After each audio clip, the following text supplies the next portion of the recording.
லக்ஷ்மி கடாட்சம் அப்படின்னு ஒரு விஷயம் சொல்லுவாங்க. அது வந்து வீட்டில் தங்குறதுக்கு ஆக்சுவலி என்ன பண்ணணும்? இந்த முடி அப்படிங்கிறவர் சனி பகவான், இந்த கருமைங்கிறவர் சனி பகவான்.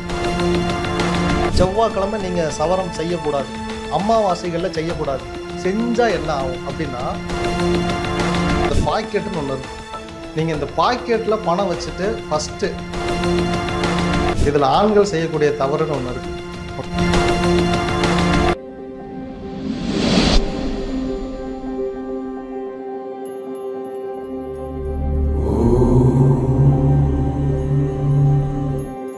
வணக்கம், நீங்க பார்த்துட்டு இருக்கிறது டேக் ஒன் பக்தி. இன்னைக்கு என் கூட இருக்கிற ஒரு சிறப்பு விருந்தினர் யாரு அப்படின்னா, கேளக்கே சித்தர் தேவஸ்தானத்துடைய நிறுவனர் மற்றும் தலைவர் அசோகா ஆஸ்ட்ரோ அவர்கள் தான் இருக்காங்க. அவர்கிட்ட தான் பேச போறோம், வாங்க பேசலாம். வணக்கம் சார். கேளக்கே சித்தர் நமோ நம. லக்ஷ்மி கடாட்சம் அப்படின்னு ஒரு விஷயம் சொல்லுவாங்க. அது வந்து வீட்டில் தங்குறதுக்கு ஆக்சுவலி என்ன பண்ணணும்? இதில் ஆண்கள் செய்யக்கூடிய தவறுன்னு ஒன்று இருக்குது, ஓகேவா?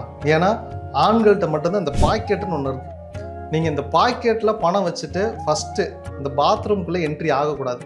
பணம்ங்கிறது குரு பகவான், பாத்ரூம் அப்படிங்கிறது கழிவு வெளியேறக்கூடிய பகுதி, அது சனி பகவான். அங்கே துர்நாற்றம், சனி அப்படின்னாலுமே துர்நாற்றம் அப்படின்னு அர்த்தம். என்னைக்கு இந்த குருவை இந்த சனி கூட லிங்க் பண்ணக்கூடாது. அப்படி பாக்கெட்டில் பணம் வச்சுட்டு போனீங்க அப்படின்னாலே இந்த பணத்தை அந்த சனி பிடிச்சிக்குவார். அப்போ இதுலேயுமே ப்ரிடிக்ஷன் இருக்கணும். ரெண்டாவது, நான் வந்து தாடி வச்சிருக்கேன். ஏன் தாடி வச்சிருக்கேன் அப்படின்னா, எனக்கு சனி பகவான் நன்மை தரக்கூடியவராக இருக்கிறார், அதனால நான் தாடி வச்சிருக்கேன். இந்த முடி அப்படிங்கிறவர் சனி பகவான், இந்த கருமைங்கிறவர் சனி பகவான். இதை கன்னத்தில் இருக்க இந்த கன்னம்னு சொல்றோம் இல்லையா, இது சுக்கிரன். யாரு ஜாதகத்துல சுக்கிரனும் சனியும் நல்லா இருக்காங்களோ நீங்க தான் தாடி வைக்கணும். இல்ல சுக்கிரன் நல்லா இல்லை, சுக்கிரன் கெட்டு போயிட்டாருன்னா நீங்க தாடி வைக்கக்கூடாது, கிளீன் சேவ் பண்ணிடணும். சனி உங்களுக்கு கெட்டு போயிட்டாருனாலும் கிளீன் சேவ் பண்ணிடணும். இந்த பகுதி இருக்கு இல்லையா, இந்த பகுதி வந்து ராகு பகவான். உங்களுக்கு ராகு பகவான் நல்லா இருந்தாருன்னா நீங்க இந்த ஃப்ரெஞ்ச் பியர்டு வைக்கலாம். இல்ல ராகு கெட்டு போயிட்டாருன்னா நீங்க ஃப்ரெஞ்ச் பியர்டு வைக்க முடியாது. இது நடக்கும், நீங்க நினைச்சு பாருங்க. எனக்கு வந்து கிளீன் சேவ் பண்ணா செட் ஆகாது, பிரச்சனைக்கு மேல பிரச்சனை வரும். அதனாலதான் நான் எப்பவுமே தாடி வச்சிருக்கேன். நிறைய பேருக்கு அவங்களை கேளுங்களேன், தாடியே வச்சு பழக்கப்பட்டவங்களுக்கு தாடி எடுக்க சொல்லுங்க. இல்லைங்க, எடுத்தா எதாவதுமோ சென்டிமெண்டா ஒர்க் அவுட் ஆகும். உண்மை. ரெண்டாவது, செவ்வாய்க்கிழமை நீங்க சவரம் செய்யக்கூடாது, அமாவாசைகள்ல செய்யக்கூடாது. செஞ்சா என்ன ஆகும் அப்படின்னா, ரத்த காயம் ஏற்பட்டால் அந்த புண்ணு சீக்கிரமா ஆறாது. உங்களை இப்போ நான் சொல்றேன், இந்த வீடியோ சேவ் பண்ணி வச்சுக்கோங்க. அமாவாசையிலையோ செவ்வாய்க்கிழமையோ ஏதாவது காலில் இடிச்சு ஒரு காயம் ஏற்பட்டுருச்சு, கையில கிழிச்சு ஒரு காயம் வந்துருச்சுன்னா திரும்ப திரும்ப அந்த புண்ணுல அடிபட்டுக்கிட்டே இருக்கும். ஆறுற மாதிரி போகும், இடிச்சு மறுபடியும் 3 நாள் எக்ஸ்டன் ஆயிடும், மறுபடியும் ஆறுற மாதிரி போகும், இடிச்சு 3 நாள் எக்ஸ்டன். அதனாலதான் செவ்வாய்க்கிழமையும் அமாவாசையிலையும் கத்தியே வைக்காதீங்க அப்படின்ட்டாங்க. அந்த காலத்துல சலூனை லீவ் விட்டுருங்க அப்படின்ட்டாங்க. ஸோ சேவ் பண்ணுறதுல கூட ஆண்கள் வந்து கவனமாக இருக்கணும். ரெண்டாவது, இப்படி வெள்ளை சட்டை போட்டு 500 ரூபா நோட்டை அப்படி வைப்பாங்க, அப்படி பண்ணக்கூடாது. மனிதனுடைய கண்களுக்கு அதீத சக்தி இருக்கு. இன்னைக்கு நாட்டில் வந்து தீண்டாமைன்னு ஒன்று இருக்கு இல்லையா, 50 வருடத்துக்கு முன்னாடி நெருங்காமைன்னு ஒன்று இருந்துச்சு. அதாவது என்னன்னா, அவன்லாம் பார்த்தாலே தப்பு அப்படின்னாங்க. ஏன் அப்படின்னா, கண்ணுக்கு சக்தி இருந்துச்சு. இதை வந்து ஒரு குறிப்பிட்ட ஜனங்கள் கடவுளையே பார்க்க கூடாதுன்னு கடவுளை ஒழிச்சு வச்சிருந்தாங்க. இப்படி இருந்துச்சு, நெருங்காமைன்னு ஒன்று இருந்துச்சு. இன்னைக்குதான் நம்ம பாட புத்தகத்துல தீண்டாமை ஒரு பாவ செயல், தீண்டாமை ஒரு பெருங்குற்றம்னு இருக்கு. இவங்கெல்லாம் நெருங்காமையில எனக்கு தெரிஞ்சு இல்லைன்னு நினைக்கிறேன். நெருங்காமைன்னு ஒன்று இருந்துச்சு. நீங்க என்ன பாக்குறீங்க, என்னை எப்படி பாக்குறீங்க அப்படிங்கிறத பொறுத்து இந்த கண்ணில் வரக்கூடிய அலைகள், இது பணத்து மேல பட்டுச்சு அப்படின்னா இதே கண் திருஷ்டியா மாறும். திருஷ்டி அப்படின்னா என்ன அப்படின்னா, சூன்யம்னு அர்த்தம். ஜீரோ சுழிச்சு விட்டு ஜீரோ பண்ணி ஒன்றும் இல்லாமல் காலி பண்ணிடும். 100 பேர் சேர்ந்து இதே எண்ணங்களில் ஒருத்தங்களை பார்க்குறாங்க அப்படின்னா அவனுக்கு இது வந்து சக்ஸஸ் ரேட்டிங்கும் குறைச்சிட்ரும். 90% காரியம் நடக்கிற மாதிரியே இருக்கும், கடைசி 10% அந்த செயல் ஃபெயிலியராக போயிடும். இவங்க உழைப்பாங்க, அதனுடைய கிரெடிட்ஸ் எல்லாம் இன்னொருத்தங்க வாங்கிட்டு போயிடுவாங்க. இது பெரும்பாலும் ரியல் எஸ்டேட்டில் இப்படி நடக்கும். ஸோ ஆண்கள் இந்த மாதிரி வெள்ளை சட்டை போடக்கூடாது, அதில் பணம் தெரிகிற மாதிரி வைக்கக்கூடாது, தங்க செயின் அதை வெளியே தெரிகிற மாதிரி போடக்கூடாது. அதே மாதிரி அடிக்கடி உங்களை நீங்கள் செல்ஃபியே எடுக்காதீங்க. செல்ஃபி எடுத்து அதை ஸ்டேட்டஸில் வைக்கிறது, நீங்கள் எங்கேயாவது சந்தோஷமாக இருக்கிறத ஸ்டேட்டஸில் வைக்கிறது, இதெல்லாம் கண் திருஷ்டி இழுத்துட்டு வரும். இப்போ எல்லாருமே இது ஒரு ட்ரெண்டு. நான் என்ன சாப்பிட்டாலுமே அதை ஸ்டேட்டஸ் எடுத்து வைக்கணும் அப்படிங்கிற மாதிரி ஒன்று ஆகிட்டோம். ஆனால் நினச்சி பாருங்கள், சந்தோஷமாக இருக்கிற மாதிரி ஸ்டேட்டஸ் வச்ச எந்த கப்பிளுமே ஒன்று ரியலி சந்தோஷமாக இருக்க மாட்டாங்க. இதெல்லாம் ஒரு ஸ்டேட்டஸ் பைத்தியம் அப்படிங்கிற மாதிரி போயிட்டாங்க. இப்படியெல்லாம் இந்த உலகத்துக்கு நான் காட்டணும், என்னைய வெளிக்காட்டணும் அப்படின்னு. உண்மையாலும் சந்தோஷமான கப்பிள்ஸ் அப்படி அதை வெளியவே காட்ட மாட்டாங்க. இதோட மெச்சூரிட்டி இனி வருங்காலங்களில் ஒரு 10-15 வருஷம் கழிச்சு நிறைய பேருக்கு டிவோர்ஸ் ஆனதுக்கு பிறகு இந்த மெச்சூரிட்டி வரும்.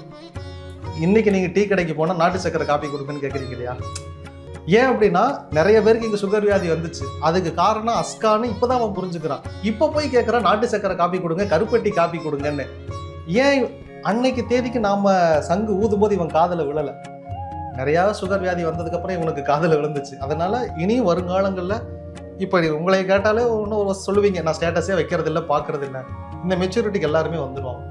அது ஏன் நீங்கள் அடி வாங்கி திருந்துறீங்க? அடி வாங்காததுக்கு முன்னாடி நான் சொல்கிறேன், கேட்டு திருந்திக்குவோம். ரெண்டாவது, கடன் வாங்கி கடன் கொடுக்காதீங்க. இது பிஸ்னஸ் லா. நான் சொல்லுகிற எல்லாமே பிஸ்னஸுக்கும் பொருந்தும், உங்கள் ஜாதகத்துக்கும் பொருந்தும். நான் தங்கம் பிஸ்னஸ் பண்ணுறேன்னு வச்சுக்கோங்க, எனக்கு குரு தசை நடக்குதுன்னு வச்சுக்கோங்க. இந்த குரு தசை நடக்கிற வரைக்கும் பிச்சுக்கிட்டு இருக்கும், சூப்பராக போகும்.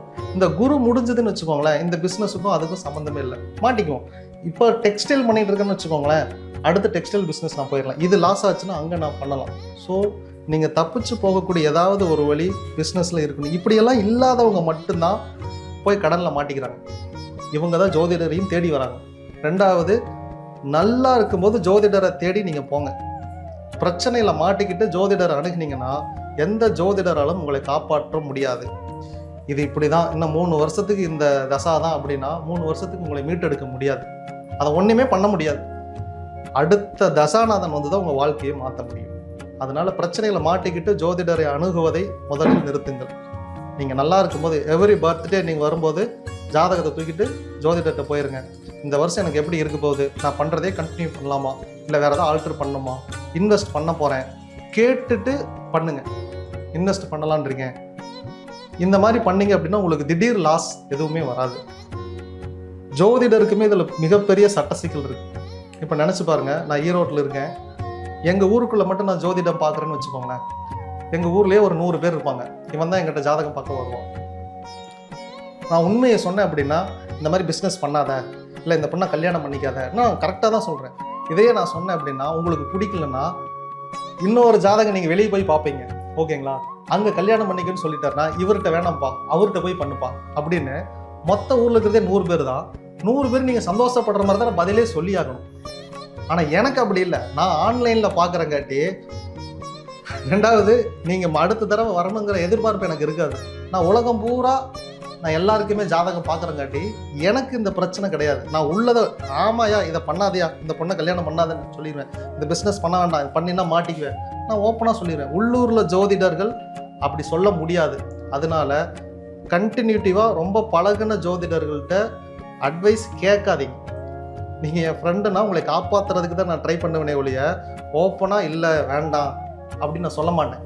அப்படி ஏதோ பண்ணு, பார்த்துக்கலாம், மேனேஜ் பண்ணிக்கலாம்னு சொல்லி காப்பாற்றலாம் முடியாது. மாற்றுறது தான். அதனால அந்த மாதிரி நம்பி ஏமாறாதீங்க. இதுவும் ஒரு பர்சனல் அட்வைஸ். கண்டிப்பாக சார், நிறையா விஷயங்கள் பேசணும். இந்த ஒரு சந்திப்புக்கு ரொம்ப ரொம்ப நன்றி சார். கிழக்கு சித்த நமோ.